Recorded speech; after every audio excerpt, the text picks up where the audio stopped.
Alright, welcome back, and we're playing another one of Dr. Legend's modded decks here. This time around it is Angel Tactics, which is a white-blue-red deck. I'm guessing there might either be a Boros or an Isid, or maybe not the Isid one, or an Azorius guild champion in this deck. I really hope for the Azorius guild champion because she is badass. Lavinia of the 10th, I think she's called. Anyways, we're playing against Aura Servants, so it's almost a mirror match. Nope. The trend continues. Only one land, or too few lands. Odric, Master Tactician, interesting. Tajik, Blade of the Legion, really, really good card. Azorius Charm is great. Choose one. Creatures you control gain lifelink until end of turn, or draw a card, or put target attacking or blocking creature on top of its owner's library. So that's really nice. Blast of Genius, 6 cost, choose target creature or player, draw 3 cards, then discard a card. Blast of Genius deals damage equal to the discarded card's converted mana cost to that creature or player. Ral Sarek's Brainstorm, Spring Actual Thunder and Lightning, I'll say. So you see Ral Sarek here, I believe.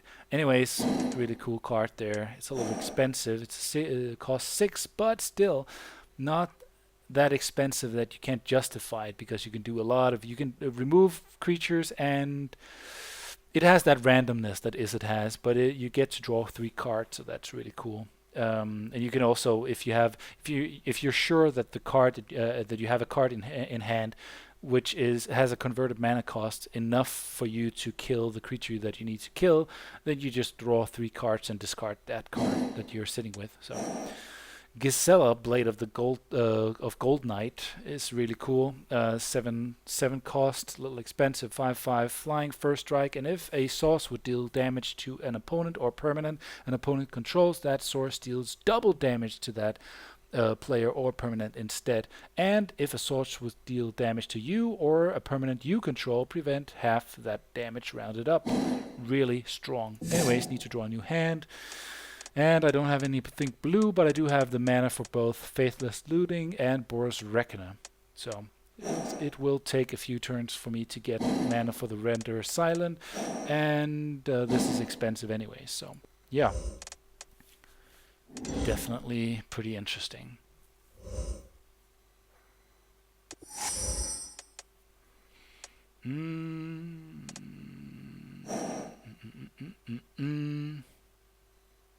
There is a combo with this card. I'm trying to think of what it might be. Let's see. I think it's something like, if you what is it? It is something like this creature needs to be dealt damage. Then you use the Boros Charm on it to make it indestructible, and you use the Azorius Charm on it to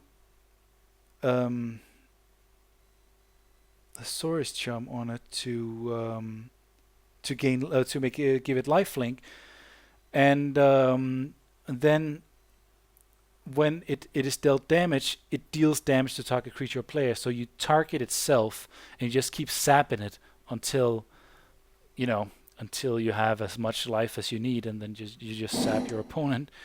But it's pretty interesting for sure. Not sure if there's another way. Maybe there is. Anyways, let's just continue here. Aurelia the War Leader, flying, vigilance, haste. Whenever Aurelia the War Leader attacks for the first time each turn, untap all creatures you control. After this phase, there's an additional combat phase. Wow, that's pretty nice. Yeah, that is pretty nice.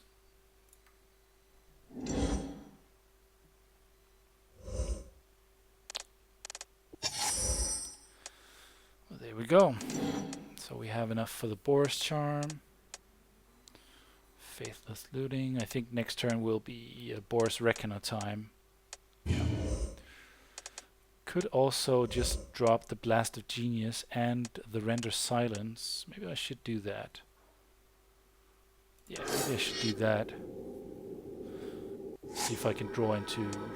Well, that's a little bit more usable. Fire Main Avenger is awesome. Really good card right there. For those of you who don't know, it has Battalion. It's a 3/3 flyer, and whenever it and 2 other creatures attack, it basically lightning helixes target creature or player. So you get a free lightning helix each turn if you're able to swing in with this creature. So that's really cool. Whenever a player casts a spell from a graveyard, Ash Sealer deals 3 damage to that player. Why would you do that when you have a flashback card here? Why would you run that card then? It does have first strike and haste, that's really nice, but it does hinder you. Like, you won't be able to cast Faithless Looting, which is really silly. Okay. So far so good. My opponent doesn't seem to have any blue mana, which is weird. Wow, this is gonna be a blowout. Yeah. What did I draw? Avacyn, Angel of Hope. Fuck that. Just gonna play this. Oh, nice. Sphinx's Revelation. At least I got a Steam Vent, so that brings me closer to that Sphinx's Revelation right there. I'm gonna drop this, and I don't know, I don't see too many other spells that are cast from the graveyard, but Aurelia is gonna be done for here. No need for it. Swing in with my Boros Reckoner. If I get a chance, I'll try to cast the Boros Charm and the what's it called? The Boros Charm and the Azorius Charm, and see if I can get that effect going. All right, Lavinia of the 10th. That's really cool. So far so good. My opponent doesn't really have anything that she can do. Swing in, do 3 points of damage, cast a Firemane Avenger, and I guess I could cast the Ash Celat, or Celat, I think it's called, and activate the Firemane Avenger ability, so that's really cool. This is a bit of a blowout. I'm sorry I'm sorry that this match is a little bit one-sided here. Okay, Core Spirit Dancer. Alright, so just as he got something going. Ooh, Supreme Verdict. Guess I can cast that now if I needed to. I don't need to, but that's good. It's good to know. It means I can get rid of all those pesky creatures that he might have. There we go. And I'm gonna sap that. Boom. So it doesn't get out of control. Yeah, that's rough. He's dead next turn unless he draws something amazing. Guess I'm just gonna bring you guys another game, because this one was beyond a little one-sided here. So yeah. Let's just swing in. Doom, doom, doom. Players, you sap you some more. You sap you some more. Wait, what? Players. So that's 10 points of damage. That's 18 points of damage in one turn. Plus I gain 3 life, so pretty decent. Or I could have. All right. Okay, so we will be doing another one, this time against Ancient Wilds, and that should be very interesting. Much better starting hand, I think, or at least in terms of the mana. No, actually in terms of everything. Yeah. Sphinx's Revelation, which I now have the base mana for. I can cast the Boros Charm if I need, and there's the Firemane Avenger. So, yeah, keep that hand. Steam Vents, nope. Then next turn, Sacred Foundry, which is also a shock land, and it gives either red or white mana. I really like the Firemane Avenger. Sphinx's revelation is insane. It's Isperia, the supreme judge right there.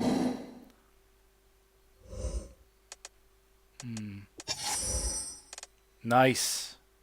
So I have enough mana for what's her name, for the Fire Main Avenger. Very cool. Very cool. So hopefully this this game should be a little bit more interesting than the previous one. Ooh. Death touch, huh? I see. I see. So I think I'm going with this bad boy. Don't think I can get rid of his creature right there. No, I can't. So I'm just gonna cast the... Wait, he has reach, right? Yeah. He does have reach. And he's indestructible. That is phenomenal. So basically I could cast Tajik instead. 3 points of damage for me. And let's see. Alright, let's wait a second. The health. Okay, I see. Yeah. Alright, so 1 rat. There we go. Let's cast Tajik. And I'm really looking forward to being able to play the Fire Main Avenger as well. And Lavinia of the 10th. Ambassador Oak. Very cool. There's really no point in doing that because my guy is indestructible. And you have nothing else to... There's really no point in doing that at all.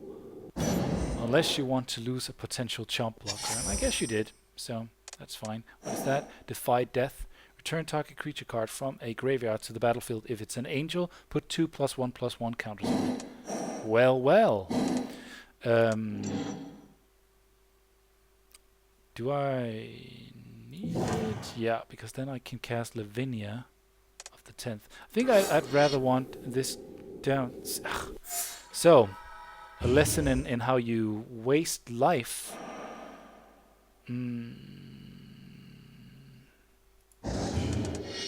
Either way.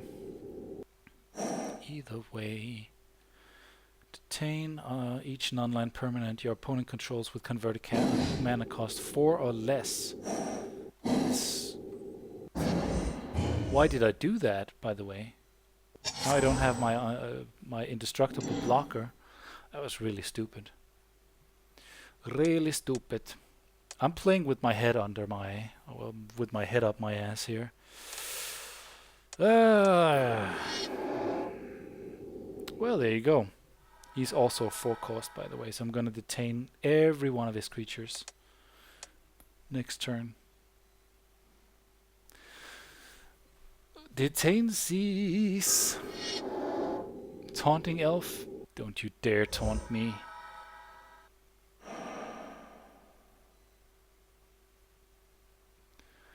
Yeah, swing in with that Ambassador Oak. I know you want to. I know you want to. Nope. I'm gonna gain life from this. I'm gonna gain life from this. So I'm fine. I am fine. And he won't be able to swing in next turn. There we go. Feeling a little tongue-tied? Use multi-mouthwash. So, all of you guys are detained. Let's see if that works, actually.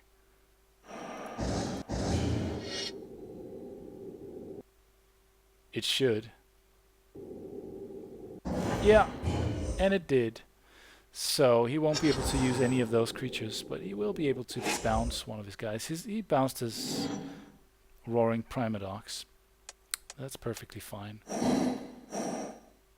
Look at her. Very stern. He's not about to take any kind of bullshit right there. This is going to swing in as a 7/7, by the way, just in case you didn't know. So, nice. I'm really priming this Sphinx's Revelation. I think I can draw 4 cards. So, let's see if he's out to kill any of my guys. I'm thinking players, maybe? Maybe kill his Ambassador Oak. Actually, I think I'm just gonna sap it to the face. Sap her to the face. Yeah. So depending on how he blocks, I might play the Boris Charm here and make every guy I have either indestructible or give him first double strike. Double strike would be insane. I didn't even think about that. Wow. No, that would be a bit of a waste now.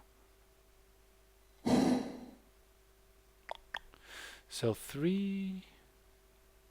Actually, double strike would not be a waste because that means that I get to swing in for 6. Right there.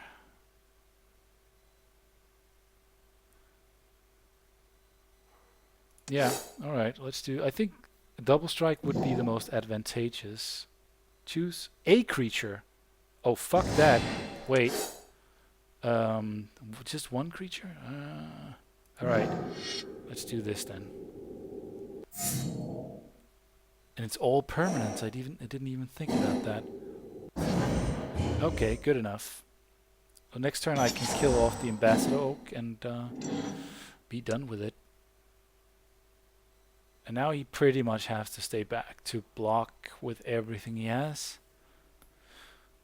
And I really want to play that Sphinx's Revelation, see what else I draw. He has another one? Annoying as shit. Annoying as shit. I can only get 2 cards if I play it now. Actually, I don't mind losing... No, I don't mind losing her. There we go. Let's swing in with everything here.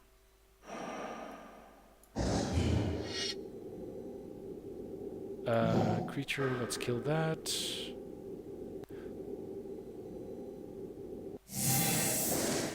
And I'm at 12. He has to block. I'm pretty sure he's going to block. Well, he's going to block the only creatures that he can block, and I'm pretty sure he's going to block both of them. Which means that I'm going to lose Lavinia of the 10th.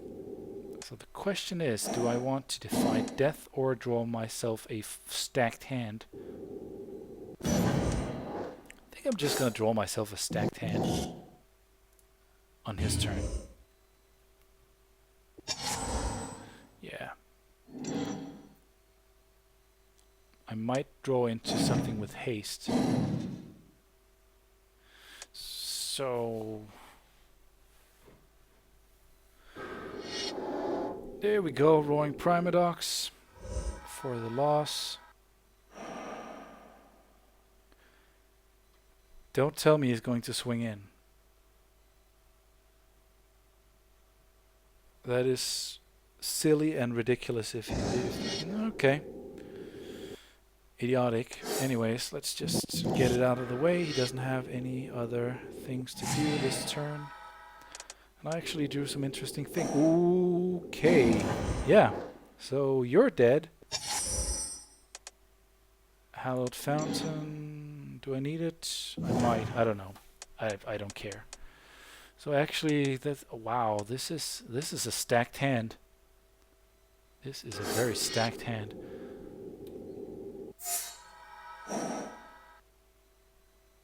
When she attacks for the first time each turn, untap all creature you control. Yeah. Okay. Alright. Alright. So just in case this wasn't enough, and it is, players of course. So this deck is actually, this is very good. It's filled to the brim with really overpowered creatures. Well, not overpowered, but really good creatures. Some of them feels a little overpowered, like Tajik, Aurelia. Fire Main Adventure is just really good. But this is a really good deck, as opposed to I think the two Rakdos themed decks that I played in the two previous videos weren't really that good. This deck is amazing. Let's take a look at the deck manager right there. Angel's Tactics, Clifftop Retreat. We have 4 of those. We have 4 Hallowed Fountains. We have 4 Sacred Foundry, and we have 4 Steam Vents and 3 Sulphur Falls. That actually makes for a total of 24 lands. And this is actually a deck, one of Dr. Legend's decks, which actually has the exact amount of lands that you need. And since all of them, except for one mountain, is dual lands, you could actually go as low as 23. But I'm not complaining. This is really good. Then you have 2 or 3 Faithless Looting, which will get you going. You have 2 Legion Loyalist, which is an amazing card. Haste and Battalion, and when it attacks with 2 Battalion is when it attacks with 2 other creatures, it triggers. And in this case, all creatures, not just Legion Loyalist, but all creatures that attacks gain First Strike and Trample, and can't be blocked by creature tokens. Completely nutty. Then you have 2 Ash Zealots or Zealots with First Strike and Haste, and it's a 2/2 for 2, which is kind of cheap. I don't like the second ability in this case, because when a player casts a spell from a graveyard, it deals 3 damage to you, but if another player does the same, it deals 3 damage to him or her. So yeah, since you have the Faithless Looting right there, which has Flashback, it doesn't work that well together. Azorius Charm, great card. Boar's Charm, another great card. Legion's Initiative, nice. Red creatures you control gets +1/+0, and white creatures +0/+1. And you can exile Legion's Initiative, and you get to flicker all your creatures. Kind of. It exiles all creatures you control at the beginning of the next combat. Return those cards to the battlefield under their owner's control, and those creatures gain haste until end of turn. So that is really, really awesome. That's a nice way of dealing with sweepers. It's a nice way of dealing with the removal spells and so on. Searing Spear, great card as well, or a bit of burn. You have 2/3 Boros Reckoner, great card. Very difficult to get rid of. It is kind of like Spite Mare, just with the possibility of giving it First Strike. You have 2 Frontline Medics, which is such a fantastic card. 3 cost 3/3, and when it attacks in Battalion, which means with 2 other creatures, creatures you control are indestructible. Plus, you can sacrifice it and counter target spell with an X in its mana cost, unless its controller pays 3. So that means that if your opponent is playing some kind of spell like a Exsanguinate or a Fireball or something, you can counter that spell with Frontline Medic. Very cool. You have 2 Render Silent, which counters target spell, and its controller can't cast spells this turn. You have 2 Sphinx's Revelations, gain X life and draw X life. You have 2 Firemain Adventures, and you have an Audric, 2 Supreme Verdicts, and you have 3 Tajik Blade of the Legion. Supreme Verdict, by the way, is it can't be countered, and it destroys all creatures. Then you have Defy Death. Also looked at that during the game. You have 2 Lavinia of the 10th, an Aurelia the War Leader, and 2 Blast of Genius, a Gisela Blade of Gold Knight, and a Avacyn Angel of Hope. Guess I should let you guys look at this for a second and this for a second. So yeah, overall a pretty good deck. Well done to Dr. Legend. Hope you guys enjoyed it. This multeyemeteor, this was modded for greatness, and I'll see you later.